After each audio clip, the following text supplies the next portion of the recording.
Hello everyone, welcome to study with Chitralekha. दोस्तों, ये आपकी क्लास चल रही है यूपी स्पेशल की, जिसमें हम पढ़ रहे हैं यूपी के स्टैटिक फीचर्स।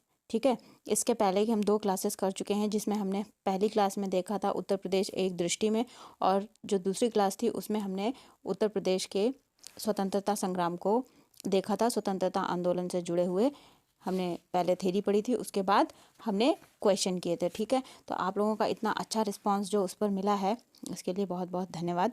और चलिए हम अपनी क्लास को आगे बढ़ाते हैं, और आगे की एक क्लास जो कि हम करने वाले हैं आज, उत्तर प्रदेश का भौतिक स्वरूप के बारे में हम पढ़ेंगे। पहले हम थ्योरी पढ़ेंगे, उसके बाद हम क्वेश्चंस को सॉल्व करेंगे। ठीक है, जैसा कि मैं हमेशा कहती हूँ कि थ्योरी पढ़ने के बाद क्वेश्चन सॉल्व करना बहुत ज़रूरी हो जाता है। उसी से ही हमारे क्वेश्चंस जो हम एग्ज़ाम में करते हैं उनका बेस बनता है, और वे अच्छे तरीके से हम सॉल्व कर पाते हैं। तो चलिए हम अपनी क्लास को शुरू करते हैं।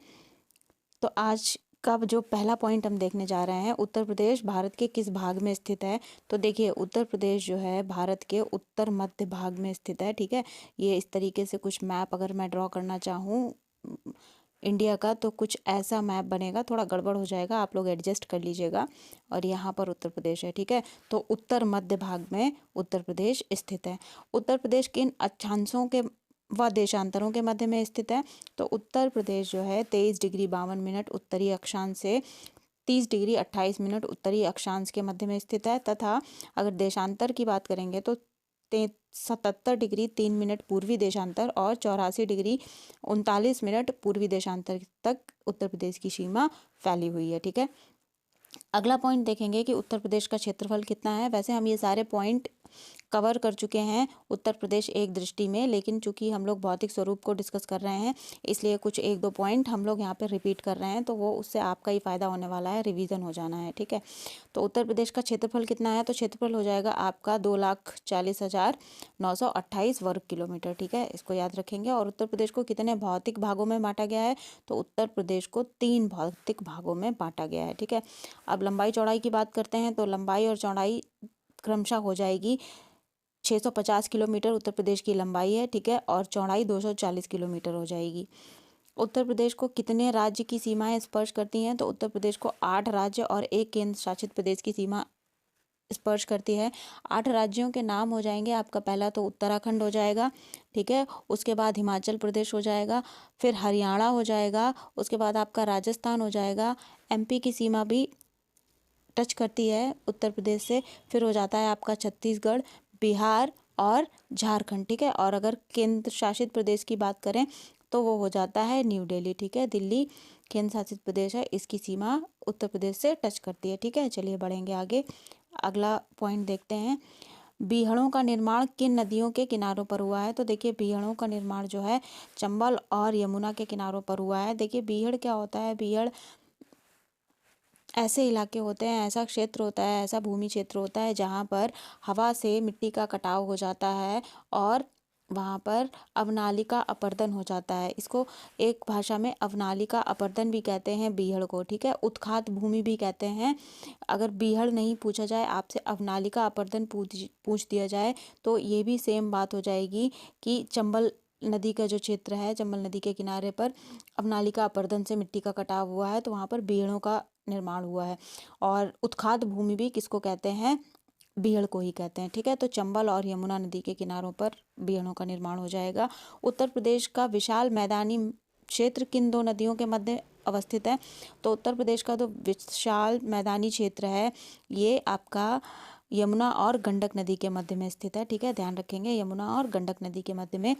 उत्तर प्रदेश के उत्तर व दक्षिण में क्रमशः किस पर्वत श्रेणी का विस्तार है।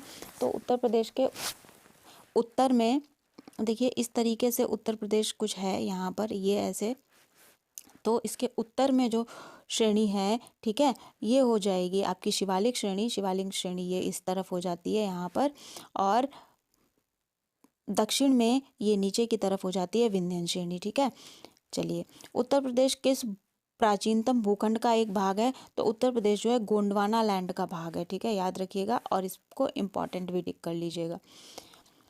गंगा यमुना मैदान में प्राचीन कांप निक्षेपों को क्या कहा जाता है? कांप होती है बहुत ही महीन मिट्टी जो होती है उसको कांप कहा जाता है। तो गंगा और यमुना के मैदान में जो प्राचीन कांप के निक्षेप हैं उनको बांगर कहा जाता है। बांगर और खादर दो टाइप के निक्षेप होते हैं। देखिए नेक्स्ट पॉइंट खादर की बात करेगा। गंगा यमुना मैदान में नवीन कांप के निक्षेपों को क्या कहा जाता है? तो इसको खादर कहा जाता है। देखिए जो मिट्टी नदियों के द्वारा बहाकर लाई जाती है, जो पर्वतीय नदियाँ होती हैं वो अपने साथ बहाकर बहुत सारा मलबा और मिट्टी लेकर के आती हैं, तो और वो निक्षेप छोड़ती हैं, ठीक है, मिट्टी को छोड़ती जाती हैं और आगे बढ़ती जाती हैं। तो जो पुरानी मिट्टी हो जाती है उस मिट्टी को हम कहते हैं बांगर, और जो नवीन कांप होती है, नई मिट्टी होती है, उसको खादर कहते हैं। ठीक है, तो इनको ध्यान रखेंगे। देखेंगे अगला पॉइंट, बुंदेलखंड पठार की औसत ऊंचाई कितनी है? तो बुंदेलखंड पठार की औसत ऊंचाई जो है ये हो जाएगी आपकी 300 मीटर। ठीक है, याद रखेंगे इसको, 300 मीटर। और बुंदेलखंड का पठार जो है उत्तर प्रदेश में पड़ता है। ठीक है, तराई क्षेत्र की भूमि कैसी होती है? तो तराई क्षेत्र की जो भूमि है वो समतल, नम और दलदली होती है। ठीक, कैसी होती है? समतल, नम और दलदली। अब हम करने जा रहे हैं प्रैक्टिस क्वेश्चंस। तो आज की क्लास में हम लगभग 18 प्रैक्टिस क्वेश्चंस करेंगे। जो भी हमने थ्योरी कंप्लीट की है उसके प्रैक्टिस क्वेश्चंस अब करते हैं। आप लोग अच्छे तरीके से इन क्वेश्चंस को सॉल्व करिएगा। ये क्वेश्चन जो है पिछले एग्जाम्स में आए हुए क्वेश्चन भी हैं। ठीक है, तो देखते हैं आज का पहला क्वेश्चन। उत्तर प्रदेश किस प्राचीनतम भूभाग का हिस्सा है? तो उत्तर प्रदेश अभी हमने पढ़ा गोंडवाना लैंड का हिस्सा है। Option number D correct option होगा। आगे बढ़ेंगे। उत्तर प्रदेश में भावर की तंग पट्टी कहाँ पर पाई जाती है? तो भावर जो है वो कौन से क्षेत्र में होता है? तो इस क्वेश्चन का आपका आंसर हो जाएगा तराई के उत्तरी भाग में। ठीक है, तराई के उत्तरी भाग में भावर मिट्टी पाई जाती है। अगला देखेंगे, उत्तर प्रदेश निम्नलिखित में से किन अक्षांश व देशांतरों के मध्य स्थित है? तो हम पढ़ चुके हैं अभी ऊपर कि उत्तर प्रदेश जो है 23 डिग्री 52 मिनट उत्तरी अक्षांश से लेकर के 30 डिग्री 28 मिनट उत्तरी अक्षांश के मध्य में स्थित है। और अगर देशांतर की बात करें तो 77 डिग्री 3 मिनट पूर्वी देशांतर और 84 डिग्री 39 मिनट पूर्वी देशांतर तक उत्तर प्रदेश की विस्तार है। ठीक है, तो option number A correct option हो जाएगा। बढ़ेंगे आगे, देखेंगे अगला क्वेश्चन। उत्तर प्रदेश के दक्षिण में स्थित पठारी भूभाग को किस नाम से जाना जाता है? तो उत्तर प्रदेश के दक्षिण में जो पठारी भाग स्थित है उसको जाना जाता है बुंदेलखंड का पठार। ठीक है, बुंदेलखंड के पठार को कहाँ पर स्थित है? ये उत्तर प्रदेश के दक्षिण में स्थित है। ठीक, चलिए आगे बढ़ेंगे। उत्तर प्रदेश का कौन सा क्षेत्र आद्यकाल की प्राचीनतम शैलों से निर्मित है? तो उत्तर प्रदेश का जो क्षेत्र है बुंदेलखंड, बुंदेलखंड आद्यकाल प्राचीनतम शैलों से निर्मित है। ठीक है, डी ऑप्शन करेक्ट ऑप्शन हो जाएगा। बढ़ेंगे आगे। अब ये एक सूची है, इसको सुमेलित करना है। बुंदेलखंड का जो पठारी क्षेत्र है वहाँ पर कांस नामक घास पाई जाती है। कांस क्या होती है? एक तरीके की घास होती है जो बहुत उसके किनारे बहुत ही ज़्यादा तेज धार वाले और नुकीले होते हैं। ठीक है, तो कांस कहाँ पर पाई जाती है? बुंदेलखंड के पठारी क्षेत्र में पाई जाती है। बघेलखंड के पठारी क्षेत्र में क्या पाया जाता है? यहाँ पर बेशकीमती पत्थर पाए जाते हैं। और ऊपरी गंगा के मैदान में किस प्रकार की घास पाई जाती है? समसई घास पाई जाती है।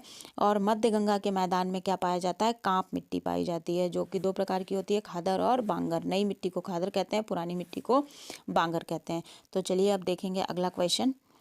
उत्तर प्रदेश का निम्नलिखित में से कौन सा जिला दक्षिण के पठारी भाग के अंतर्गत नहीं आता है?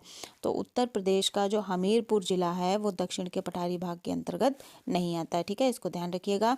बढ़ेंगे आगे और देखिए ये यूपी पीसीएस 2008 में क्वेश्चन पूछा जा चुका है। ठीक, उत्तर प्रदेश का क्षेत्रफल कितना है? तो हमने अभी पीछे पढ़ा था 2,40,928 वर्ग kilometre. Option number B correct option हो जाएगा।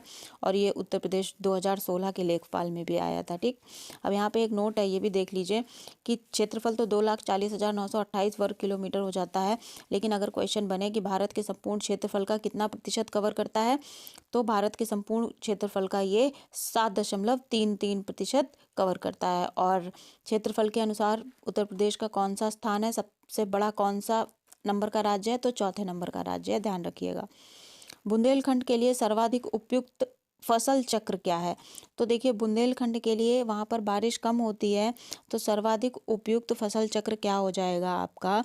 ये हो जाएगा ज्वार और अरहर, ठीक है, ये कम पानी लेने वाली फसलें हैं और वहाँ की जो मिट्टी है थोड़ी सी भुरभुरी टाइप की मिट्टी है, तो वहाँ की मिट्टी के अनुरूप हैं, ठीक है। Option number A correct option हो जाएगा। उत्तर प्रदेश की सबसे ऊंची पहाड़ियाँ सोनाकार एवं कैमूर किन जिलों में स्थित हैं?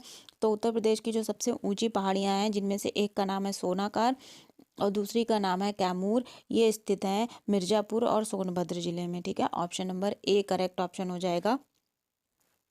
आगे बढ़ेंगे। राज्य के तराई एवं भावर क्षेत्र का निर्माण किस शैल समूह से हुआ है? तो अगर शैल समूह की बात करें, किस प्रकार के पत्थरों से, किस प्रकार के शैलों से, चट्टानों से ये भावर और तराई के क्षेत्र बने हैं, तो इसका करेक्ट ऑप्शन हो जाएगा क्वाटरनरी शैल समूह। Option number B correct option हो जाएगा, ठीक है। क्षेत्रफल की दृष्टि से उत्तर प्रदेश का भारत में कौन सा स्थान है? तो हमने देखा था, अभी पढ़ा था, क्षेत्रफल की दृष्टि से उत्तर प्रदेश का चतुर्थ स्थान है। Option number D correct option हो जाएगा।